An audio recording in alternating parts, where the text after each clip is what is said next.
और आज से मुंबई में बागेश्वर सरकार का दरबार लगने वाला है। दिव्य दरबार में शामिल होने के लिए देश भर से बाबा के भक्त मुंबई पहुंच रहे हैं। और शुक्रवार को देर रात आपको बता दें कि बागेश्वर सरकार धीरेन्द्र शास्त्री मुंबई पहुंच गए। एयरपोर्ट पर बागेश्वर सरकार के दर्शन के लिए भक्तों की भारी भीड़ मौजूद थी और आज मुंबई के मीरा रोड मैदान में लगने वाले दिव्य दरबार में करीब 1 लाख से ज्यादा भक्तों के पहुंचने की उम्मीद जताई जा रही है। कार्यक्रम को भव्य बनाने के लिए सभी तैयारियां पूरी हो चुकी हैं। वहीं कांग्रेस समेत विपक्ष ने बागेश्वर सरकार के कार्यक्रम के खिलाफ मोर्चा खोल दिया है। कांग्रेस की मांग है कि महाराष्ट्र सरकार कार्यक्रम पर रोक लगाए, लेकिन सरकार ने अपने इरादे साफ कर दिए। मैदान के आसपास भारी पुलिस बल की तैनाती की गई है। साथ ही भक्तों को मीरा रोड पहुंचने में कोई परेशानी न हो, इसके लिए western railway extra local train operate कर रही है।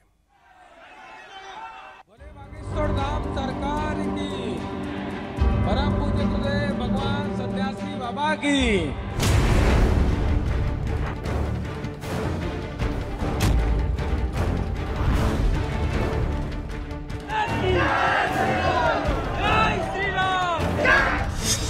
आज से बागेश्वर सरकार का दिव्य दरबार मुंबई में सजने जा रहा है। फ्रीडम ऐप से सीखकर क्या आप सब्जियों की खेती करते हैं? अगर ऐसा है तो आप अपनी सब्जियों को 1 करोड़ फ्रीडम ऐप के जो ग्राहक हैं उन्हें बिना किसी खर्चे के आप उसे बेच सकते हैं। पंडित धीरेन्द्र शास्त्री मुंबई के इसी मीरा रोड मैदान में अपना दिव्य दरबार लगाएंगे। बागेश्वर सरकार का 2 दिनों का कार्यक्रम फिक्स है और इसके साथ ही फिक्स है बाबा के कार्यक्रम पर सियासी बवाल। मुंबई वाले पागलों, करो बप्पू तुम तैयारी। मुंबई महाराष्ट्र 18-19 मार्च को आ रहे हैं मुगदरधार।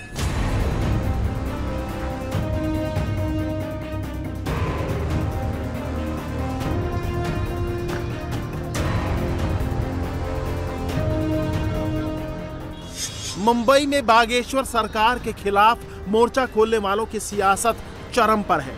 कल तक मुंबई में बाबा के विरोधी खेमे में कांग्रेस अकेले दिख रही थी, लेकिन अब जब कांग्रेस ने बागेश्वर सरकार के खिलाफ संत तुकाराम के अपमान का मुद्दा बनाया तो शिवसेना उद्धव गुट ही नहीं, एनसीपी और समाजवादी पार्टी भी एक सुर में बाबा के खिलाफ खड़े हो गए हैं।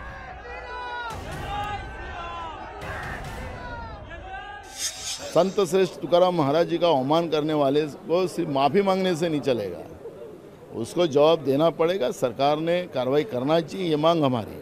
महाराष्ट्र की भूमि में संत तुकाराम महाराज का अपमान कोई करता है तो ऐसे व्यक्ति पर का हम निषेध करते हैं। आप जब उस आदमी को बुला रहे हैं जिसने महाराष्ट्र के इस संत का अपमान किया, इसका मतलब महाराष्ट्र का अपमान किया है, तो आप उसको बुला करके ये साबित कर रहे हो कि आपको महाराष्ट्र के बारे में प्यार ही नहीं है। बिल्कुल, अगर उन्होंने अपमान किया तो मैं भी इनको ऐसे लोगों को बिल्कुल एंट्री महाराष्ट्र में नहीं मिलना चाहिए, कहीं भी नहीं मिलना चाहिए। जो लोग किसी पुरुष का, महान पुरुष का अपमान करते हैं। बागेश्वर सरकार के खिलाफ विपक्ष ने मोर्चा खोला तो बीजेपी भी खुलकर हिंदू राष्ट्र की बात करने वाले धीरेन्द्र शास्त्री के समर्थन में उतर आई है। हिंदू समाज, हिंदू धर्म, हिंदू समाज के संत साधु समागम, इन सभी को कांग्रेस का प्रखर विरोध शुरू से रहा है और अभी जोर से लोगों के सामने दिख रहा है। उन्हें हिंदू साधु संतों की या हिंदू समाज की याद उस वक्त आती है जब चुनाव समीप होते हैं। क्या हिंदू का ठेका क्या बीजेपी ने ले लिया? मैं खुद हिंदू हूँ, कांग्रेस का प्रदेश अध्यक्ष हूँ, लेकिन जिस तरह से बीजेपी अपने आप को हिंदू के खुद ही महामहिम समझने लगे हैं, ये कॉन्ट्रैक्ट लेने का भाषा उन्हें बंद करना चाहिए। संत तुकाराम के सहारे बागेश्वर सरकार के कार्यक्रम का विरोध करने पर जहां विपक्ष और बीजेपी आमने सामने हैं, कानून के चौकट में गृह विभाग काम करेगा। आखिर राजनीतिक नेताओं को ये तय करने का अधिकार कि किसका कार्यक्रम होना चाहिए, बागेश्वर बाबा ने अगर गाली दी तो उसका होना चाहिए या नहीं होना चाहिए, सरजी उस्मानी का होना चाहिए या नहीं होना चाहिए, स्वतंत्र वीर सावरकर को गाली जिन्होंने दी उनका होना चाहिए या नहीं चाहिए, ये ना मैं तय कर सकता हूँ ना कोई नेता तय कर सकता है। ये तो पुलिस उस विषय को लेकर कानून सुव्यवस्था को देखते हुए निर्णय करती है। तो वहीं बागेश्वर सरकार के खिलाफ मोर्चा खोलने वाले अखिल भारतीय अंधश्रद्धा उन्मूलन समिति के श्याम मानव ने मीरा रोड में डेरा डाल दिया है। श्याम मानव ने बाबा पर एक्शन के लिए मीरा रोड थाने में शिकायत दर्ज कराई है।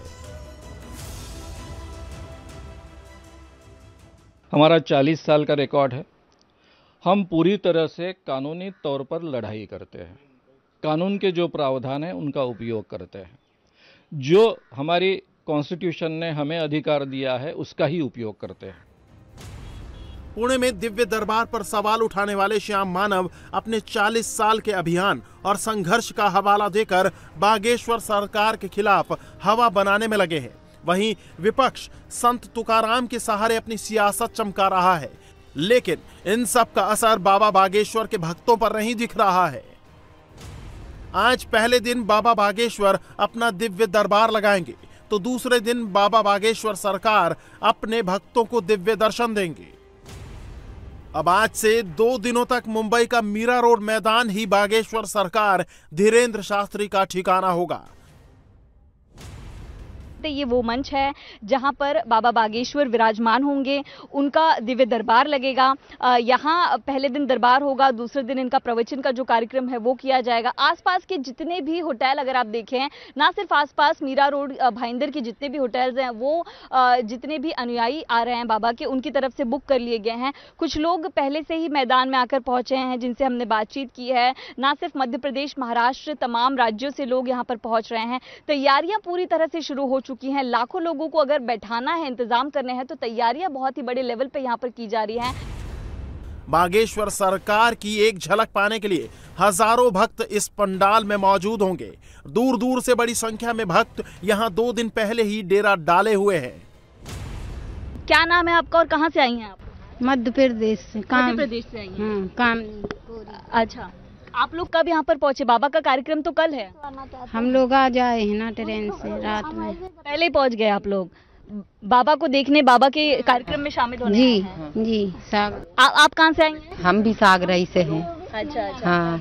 बाबा का कार्यक्रम कल शाम को है, उसके पहले धूप में आप लोग आकर। फ्रीडम ऐप से सीखकर क्या आप सब्जियों की खेती करते हैं? अगर ऐसा है तो आप अपनी सब्जियों को 1 करोड़ फ्रीडम ऐप के जो ग्राहक हैं उन्हें बिना किसी खर्चे के आप उसे बेच सकते हैं। तो बाबा जी के दर्शन करने ना, बाबा जी से लगन लगी है ना मिलवे की, इसलिए। बाबा तो एमपी से, मध्य प्रदेश से ही है, तो वहाँ पर क्यों नहीं? होते भी जाते हैं ना, हर कार्यक्रम में। हाँ, हर कार्यक्रम में जाते हैं। मीरा रोड मैदान में बाबा का प्रोग्राम है और इस मैदान में 1 लाख से ज्यादा लोगों के बैठने की जगह है। मैदान में एंट्री के लिए 7 कॉमन एंट्री गेट और 2 वीआईपी एंट्री गेट बनाए गए हैं।